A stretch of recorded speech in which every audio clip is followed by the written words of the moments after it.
Hello, welcome back to my 5 steps to wellbeing during the lockdown. This is step 4, and this is about being outside. I'm not outside at the moment because I've got 4 dogs and they keep barking at their neighbours for being in the garden. So I was going to go and sit in our polytunnel, but sounds all grand, but I'll explain in a little minute. It's not really. Yeah, so I'll give you a little bit of context about the outside. Last year, I went through a period of very low mood, and it persisted for some months. And I suppose, in real terms, I would say now that I was probably mildly depressed, which I didn't realise at the time, which I know sounds a bit ridiculous considering, like, the work that I've done over the years and, training that I've had and all of that. But sometimes we don't recognise where we are until we're coming out of a place or until somebody else talks to us about it. And I was definitely not aware just how low my mood had been until I was coming out the other side. So when I was coming out the other side and realising where I'd been in terms of my own mental health, I realised that I'd been ignoring all kinds of things that I know really work well for me. And one of those things is being outside. We're lucky enough to have a garden. And I'm lucky enough to have sons who want to help out in the garden and a husband who likes to work in the garden as well. But, sometimes that takes one person to say, come on, let's go and do all of that. Because I hadn't been feeling like I could spend time out there or do very much. Then it kind of had a knock-on effect to everybody else. And so all the plans and projects that we've been working on kind of fell by the wayside. And, we cut down this huge laurel hedge to make more space. And where we made a big fire pit area with benches and stuff had just been loaded down with bushes, and the garden just became a bit of a junkyard, to be honest, which is not great. And so during the lockdown, we've made a huge effort as a family to restart the garden and to really tackle those areas, and to start making it, what it can be, what it should be, and working as a team. And it's been lovely to be outside in the daytime, chatting about all our hopes and dreams about, oh, we could put this here and we could put that there. And I got like a mini polytunnel, and we cleared an area and put that up. And it's now got loads of seedlings in there.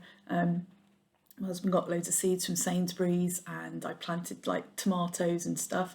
So yeah, it's been really lovely to spend that time outside, and we are fortunate to have that outside space, and a lot of people during this time don't have that space. So that might be why you see people in parks and things, and in their allotments, because if you live in a flat, where are you going to go? And we all need some time outside, and as long as we're practicing social distancing, going for that walk is okay, and so I recognise that I've got that outdoor space and it really works for me. It matters to me to have somewhere I can go and sit, on a blanket underneath or a little apple tree, and really take time to sit, especially now because it's so quiet.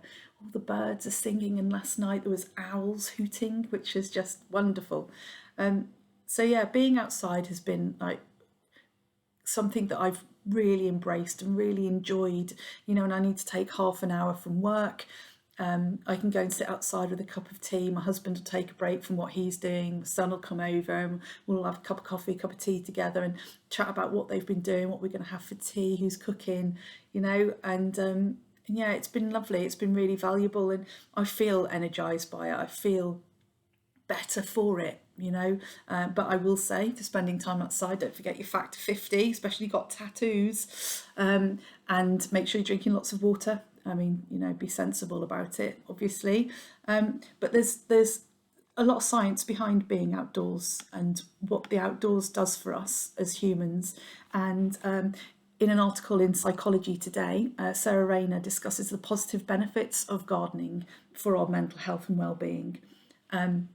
And the article is called Petal Power and Why is Gardening So Good for Our Mental Health?